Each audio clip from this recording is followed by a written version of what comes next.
Does anyone feel like games that I play in this year, that year, last year, just lost all its meaning?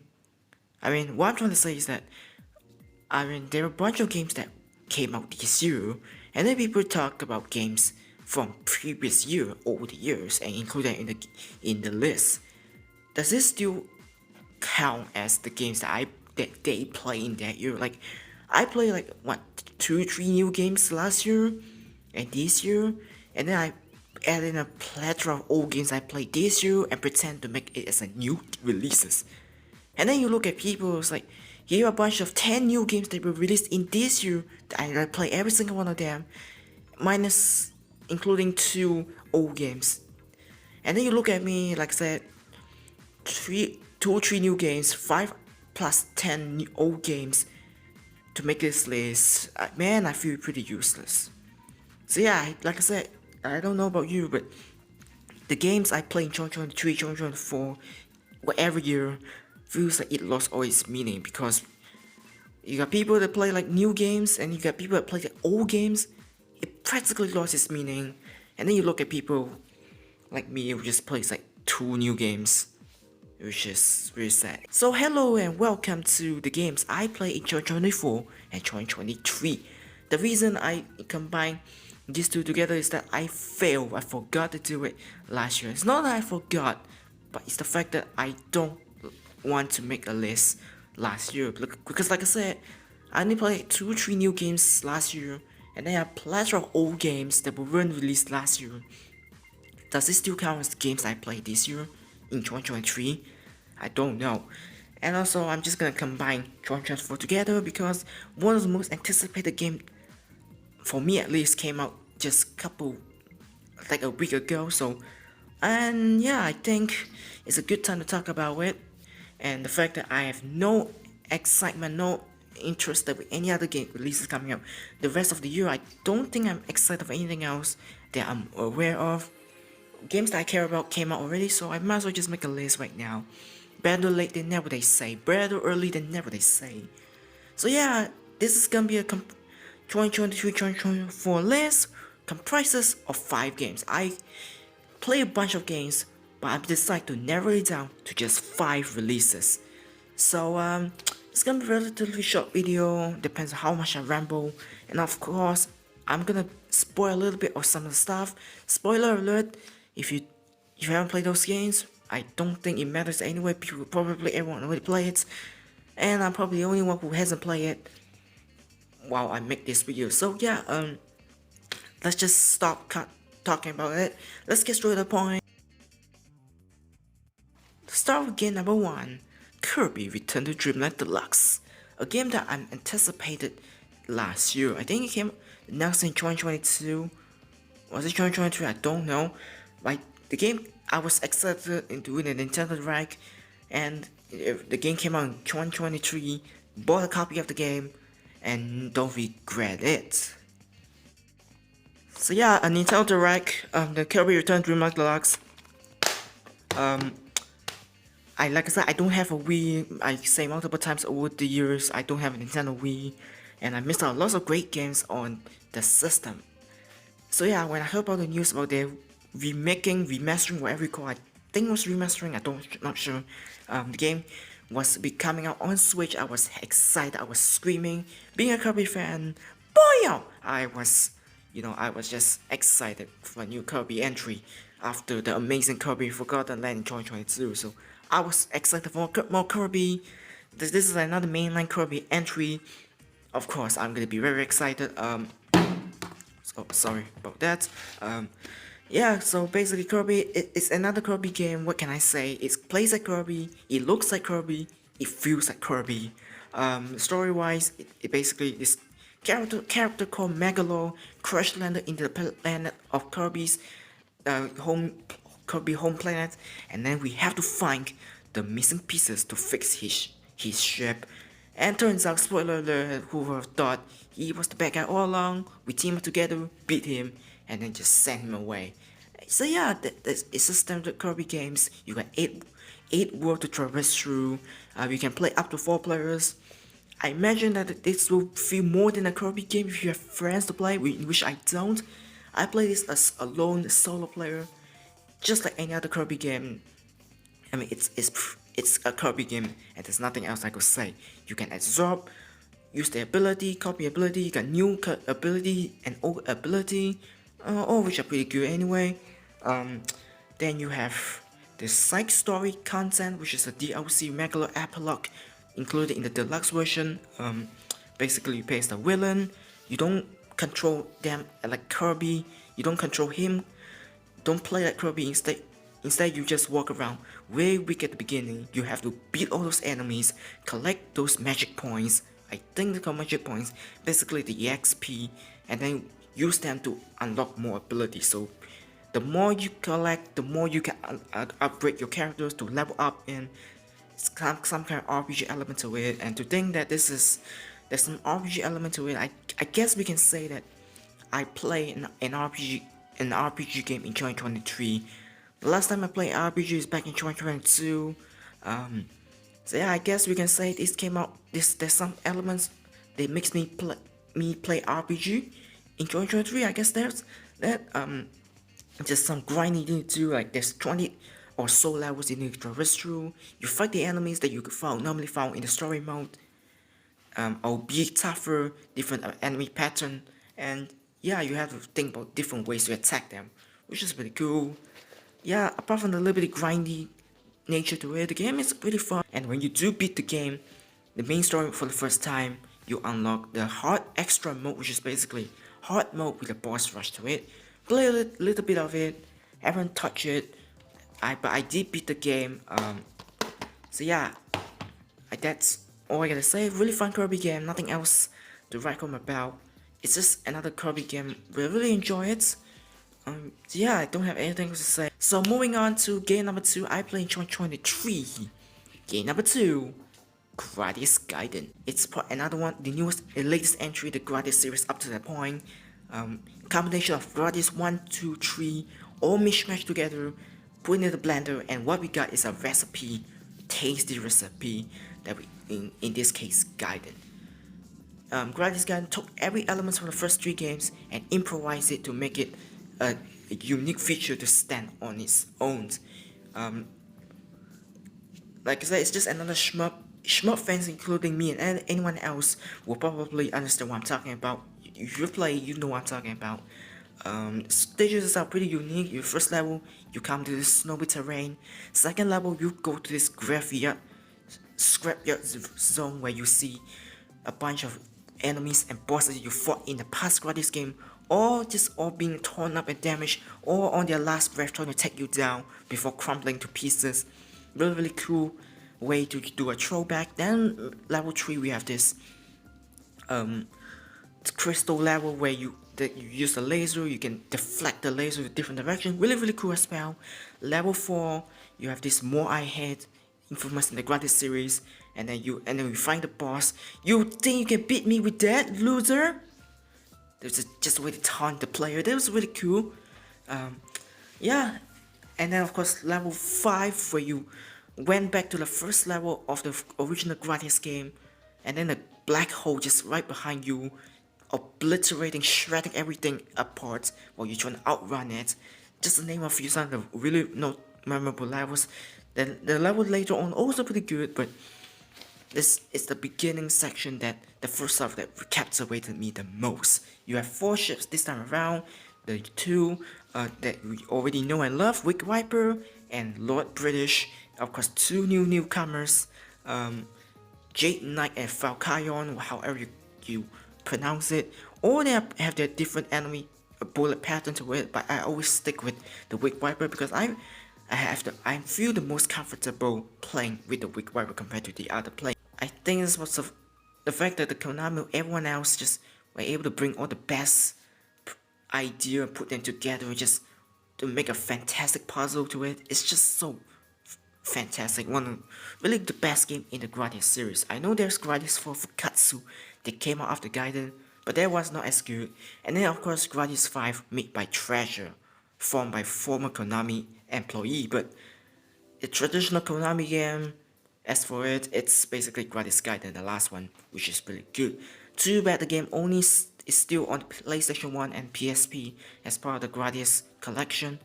This game needs re-release and remaster, and unfortunately as of May 31st, the game, there's no signs, news about Gradius Sky getting re-released, which is a shame. So yeah, that is the 2 games I played in 2023 that I want to be included here. So I think that's enough. Let's just hop over to 2024, starting with the final 3 game. First game is Neo Drift Out Neo Technology, an arcade racer released by Wisco Corporation. It's a fun arcade racer because you control this car with just the arcade stick. You got the accelerometer and the brake button over the 2 buttons, and that's about it. No other special nitro button, no other special maneuver that you need to worry about. Just a simple, good old arcade racer. You flick around the car towards different turns. There are 6 stages here, which get progressively harder for an arcade standard. Nothing wrong with that. You control the car. Different cars have different stats like handling, speeds, and just the acceleration to it. And you turn around the car in each corner, trying to maneuver them. It feels so satisfying when you're able to nail every corner. Like, there's this corner here, sharp corner, and you quickly flick the joystick to make it turn around. It feels so satisfying. You gotta time the corner well, time the turning well, so they don't hit the inside wall or the outside wall. You don't waste too much time. If you're good enough, and if you want to learn, you don't need to even use the brake. You can let go the gas, accelerometer, and then drift around the corner and call it a day. That's how exhilarating it can be. Controls are really fun, easy to learn, hard to master. Like an arcade nature, it gets really addicting and exhilarating. The more you try, the more you want to play, and every time you run out of time, you want to just continue, you want to put in another coin, because you told yourself you can go further than this. So yeah, nothing else I could say. Neo Drift Out Neo Technology, you can find this game, can play on the MAME emulator, or you can get the game as part of the Neo Geo Wisco arcade collection that came out recently, which includes some of the Wisco arcade games alongside Neo Geo, Neo Drift Out Neo Technology, which is a fun game you need to try out. One of the top Neo Geo game, one of the top game from Wisco Corporation, and you bet that won't be the last time I'll talk about Wisco Corporation games. So Neo Drift Out Neo Technology, the first new game I played this year, first new old game. Check it out. Game number 4, Freedom Planet 2.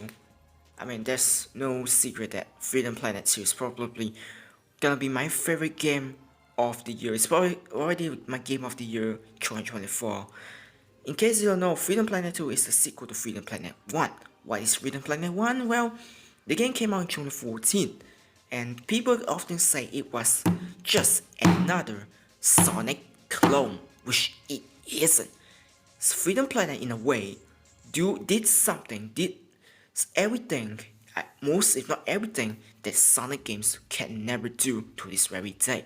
Level design felt so smooth, like you are constantly on the run, running around each platform, jumping, doing the loops, jump around each area, trying to get to the next area, just dashing everywhere.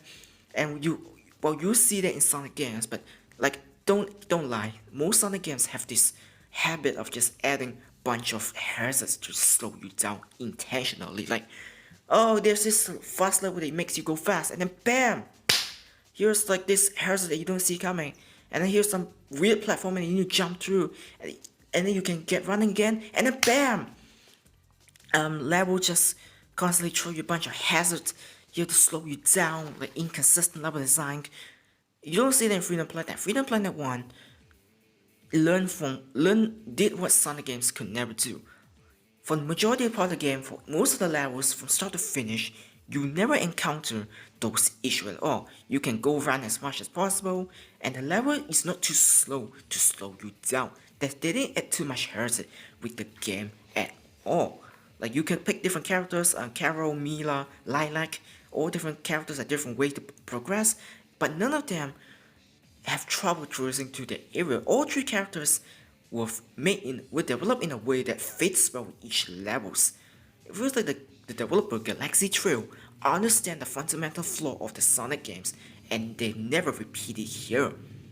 Like you could go this area, this as lilac, and then you go pick careful to go to here. You don't see any problem that hinder them from going their full potential. And then you look at Sonic games for the past few years up to this point, it feels like they still got some jankiness that they still weren't able to understand the problem. Same goes with Freedom Planet 2. It's what I wanted from Freedom Planet 1. It's bigger, better, faster, crazier, and fantastical. Story is more expanded to it. Characters have more exposition. There's much more dialogue that you can learn more for the characters. Voice acting are top notch as well, just like the first game. Soundtracks are god tier by the composers like the first game. The visual graphics, everything looks so fantastic. It feels like production value went up by 2 times, considering the game took 8 years to be made to be released. Yeah, 8 flipping years for the game to be released, and the wait was all worth it. Um, yeah, like I said, the game visually impressive, and it's even more impressive when you realize the game runs on Unity engine. And everything is based on the 2D sprites. Yeah, no 3D, no pre-rendered graphics. Everything is 2D driven, not hand drawn. Everything is crafted in the 2D sprites. Everything from the background, the characters, everything is made into the Unity engine. It's just simply impressive. Yes, say what you want about Unity having some controversial moments over the years, but you can never deny that Unity engine can still provide some great value, great thing. They can contribute some great things for the developer to make their game to be better. Yeah, story wise, you got a new villain this time around, Murga, who got trapped in the ocean with the help of Kingdom Stone, which is the plot device in the first game, but shattered at the end of the game. And because nothing can stop whole Murga, she came out, was released, and vowed revenge because of the past between Earth Dragon and Water Dragon. The Earth Dragon and Water Dragon, something horrible happens, and the Water Dragon all pretty much extinct. And the Murga, the only remaining Water Dragons, want to seek revenge. She in the past she meet Princess Cordelia. They both got some relationship, but then Princess Cordelia went missing. She went insane and wanted to punish the Earth Dragon and the entire planet at release. You can collect time capsule that you can get from Battlesphere, Discharge mode to learn more. You collect those, and only then you can unlock the final true last boss to unlock the true ending that leaves much more question. Like the normal ending only leaves some question to be desired. The true ending leaves even more and stuff to be answered as well. Like, and spoiler alert, like I said, I'm not gonna hold myself back. Cordelia was found to be still surviving some kind of cave at the bottom of the ground, underground. She was plotting something. We don't know if it's the past or the future or the present. And the story just ends, and then we just got thrown back to the main menu. No idea what happened. Is it a hint for a cliffhanger of a sequel? No idea. Is Murga still around? She's missing. Lilac went after to find her. She's on her own. Carol, Mila all on and having their own life. Nira Lee, the new character you can play as in the game, aka the emo panda girl. Never really like her anyway. She's way too serious. Whilst Mila, Lilac, Carol all had their playful nature to it. Nira's like, I'm gonna be emo and no one can stop me. Kinda hate her, but not gonna lie. She becomes the new leader for Shang-Tzu the Palace, taking over the Magister job. So yeah, you learn so much thing with the time capsule. You learn so much thing with the characters. You learn so much things from the first game.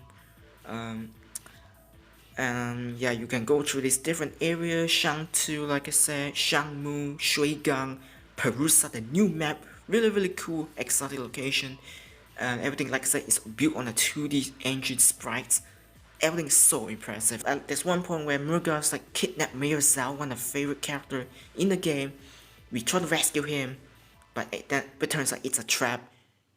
while were all absent from the palace, she took over the palace, controlled Shangmu, and at one point we cannot go back, and we have to split up to try to hide from Murga and her armies that try to hunt us down. Different characters went through different story. You don't see for the majority part of the game during that section. You don't.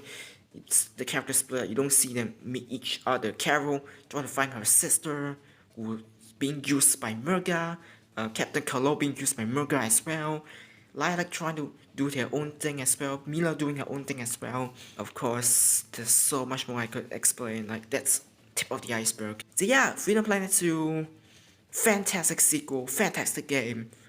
Nothing else I could say. If they're not planning to make a sequel, the third game, a sandbox spin-off will be great. I would love to explore the rest of the part of the Everless planet, to learn more of the planet itself, explore new area, talk to characters, complete quests, etc.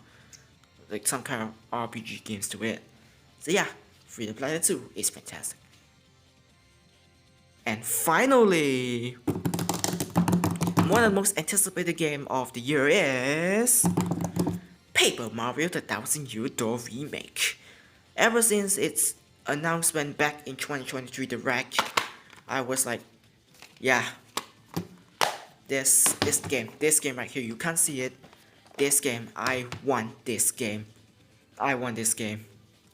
Like I said, just a little side note. I played Paper Mario TTYD back in 2021 when the world was still, we had to stay at home. We are not allowed to go anywhere. Had so much blast playing the game from start to finish, and I was like, I want a physical copy of the game. Did not happen because the game is so expensive, the physical copy of GameCube version. So yeah, I was very upset. And then when the news broke out that they're bringing back the game for the modern console, I was excited. I was screaming. You can check the direct reaction. I was just going insane. So yeah, the game came out last year.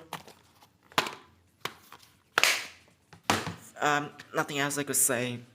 The moment I started the game, I was crying. I was just emotional. I was just smiling because I finally own a copy of this game. That's all I wanted. I mean, granted, I will still beat the game. I'm currently in Glitzville, the part where I got this Yoshi. I got the green Yoshi again. Funnily enough, in the GameCube version, I get the green Yoshi, and now I get the green Yoshi as well. So yeah, majority part of the game is basically the same thing, although there's some addition to the game itself. A couple of new content to it, like some new side quests that you could do, some new badges. I think, I don't know if some kind of badges quest, because when I first beat the game back in 2021, once I beat the game, I never do any quests. I just leave it as it is and never touch it again. There's also new boss that you can fight, Prince Mush from Glitzville and Waka from the Pit of 100 Trials. Never beat the 100 Trials originally as well. Once I reach level 49 and I lose everything and never turn things around. And here's the thing though, whenever you get a game over in the Switch version, you can actually start from the right away from the respawn point, or just start from the save, like the previous save. Like you can start right away from the boss, and then or else you can start from the beginning of the save file, the last save point, which is really cool. Maybe it applies to the 100 trials, but I do really appreciate this effort to feature, because I don't want to grind and then fight this boss, take too much race, lose it, game over, and then have to redo the grind again, which is annoying. Thankfully, get this effort. When you run away from enemies, you don't lose coin, unlike the GameCube version, which is a nice touch. The nice addition is of course the warp pike. Basically, reduces backtracking, which is a godsend compared to the GameCube version. In the GameCube version, if you want to go to far outposts, the moon, you have to just go to this particular area, try to get to the area. You want to go to Twilight Town, you gotta find this warp pipe. You want to go to Glitzville, you gotta use the air balloon. If you want to go to Partially Heights, you want to take the train. You want to go to Kihoki Island, Kihoki. You gotta take the pirate ship. And this warp right here, which is really fantastic addition. Once you get the first star, it unlocks right away. Once you get any star, the warp pipe becomes available. You can go to the left side of the rogue pod. There's this drain you can slice through by being a paper, and you immediately come with the pipe, jump down from the area. There's a door on your right, and when you go in there, there's all the pipes are there for you to use at your pleasure. So it reduces backtracking. Thank you, Nintendo. Thank you, Intelligent System, for doing that. The backtracking is so annoying in the original game. There's also some new changes as well. Visuals overhaul. Everything looks crispier. Lighting are pretty good as well. Everything looks. There's some coat of paint being added. People complain. I don't care. Speaking of people complaining, people complain about the 30 frames per second instead of the normal 60 frames for the GameCube version. I don't feel guilty at all. What did I say? I don't feel there's anything wrong at all. I mean, 30 frames per second, I was expecting input lag, but no. The game runs steadily. The game looks okay. There's nothing wrong with the game. I mean, so yeah, stay mad. The other thing that people complain is the Vivian's gender reveal. I mean, it's a localization error in the original game. They didn't make it out past Japan, but now it's fully integrated into the English version, and I'm fine with it. You know, I'm fine with every gender in the game. And then people just complaining, saying it's some kind of sweet baby ink, DEI thing, inclusive ideology. Stay mad, cope with it. Like, there's nothing wrong with it. It doesn't ruin the entirety of the game. It's just a small portion. People complaining about it. It's ridiculous. And people say they don't want to buy the game. Go ahead. Leave the copy for people that want to play. I got my copy here. I'm fine with it. Yeah, there's also the GameCube badge that lets you switch to different soundtrack. Like, there's a new soundtrack they added, but also you can switch to the original GameCube soundtrack, which is fantastic. I switch it back and forth to listen to it. Although I still love the first iteration of the soundtrack, the GameCube version, you gotta give credit to Nintendo for trying to make it, improvise it for the new soundtrack. I think they're pretty good. I mean, they're not the best thing like the GameCube version, but it's still serviceable. Every characters have different voices. Regardless of your partner, the NPC, everyone have some words to say, different voices, like blah, blah, blah, blah, blah, blah. Terrible impression, I know, but different characters have different voices. They're so adorable. And also you got Battle Master Toad you can find at the beginning of Rogue Pod, in this where you can, train your skill point, use your star badges, use your attack, try to learn the best combination to prepare for the ultimate battle. Really nice touch as well. And maybe I'll use badge to it, because in the original game I never used most of the badge. Yeah, I'm glad I would gladly take it. There's only small flaw is that the game feels a little bit slow. Like, there's some kind of cooldown to it. Like, whenever I select an option during the menu or the battle, like battle, badge, skill, star, option, there's some kind of cooldown. Like, once I press this, like, there's some few seconds of cooldown before I can press the next option. Like, it's some kind of button prompt after a few seconds cooldown. That's kind of weird. It makes the game pretty slow, but not too slow that it hinders the experience. Just a little nitpick though, so hopefully Nintendo can patch it. Okay, before I go, here are some honorable mention. Operation Galuga Contra, really fun Contra game. Not the best one since the original Contra game on the 16-bit console, but still is pretty fun. Pepper Grinder, a game where you have to use your drill to spin around the ground, try to reach new area, try to get some boost, and try to avoid some hazard, which gets progressively harder to navigate through.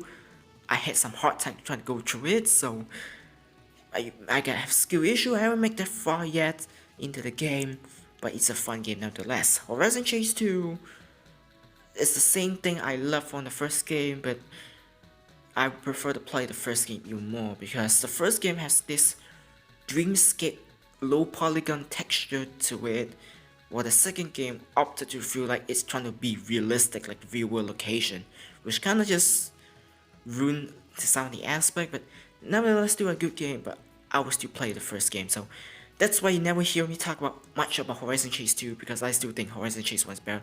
Resident Evil 4 Remake! I'm not gonna say anything else, hater can stay mad. It's a good remake of the original game. I like everything about the game, just like what I love with 1000 Year Door Remake. I'm not gonna say anything else. Hater can just go just cry somewhere else. It does not bother me. And the best game of the year 2023 is April Fool's Sonic game. So yeah, those are my top 5 favorite games of 2023 and 2024. I decided to do this early this year because frankly I have no excitement and no anticipation for whatever game came up from here on. Like, I don't know what else that I'm excited for this year. The only thing I'm anticipated is of course Paper Mario 1000 Year Door. Already got it. That's my highlight of the year, and I don't see myself buying anything else, playing anything else beyond May of 2024. Maybe there's some gems that I will find down the road. Maybe I'll do a part 2 to it. But as for right now, my target has been achieved. And yeah, there's practically nothing else to say. I got everything I needed. I don't know what else I can excited for.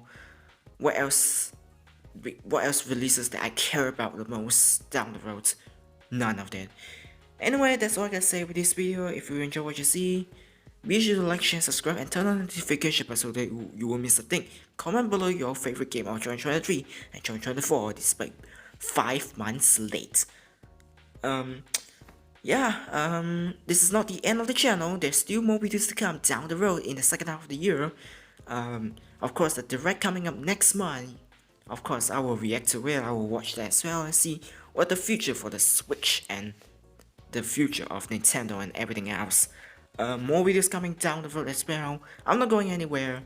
It's just that I will only do videos on things that I care about. I'm tired of chasing the trend. Everyone else can just fight for the last piece of cake. I'm here just gonna chill back and just watch and just enjoy my life to the fullest. Life is too short to just be playing the wild goose chase. It's not worth it, I tell you. You will thank me later. Anyway, that's all I can say. See you all next year. If you're watching this at the end of 2024, if you're watching this in May 2024, thank you for watching, and I'll see you all in the Nintendo Direct.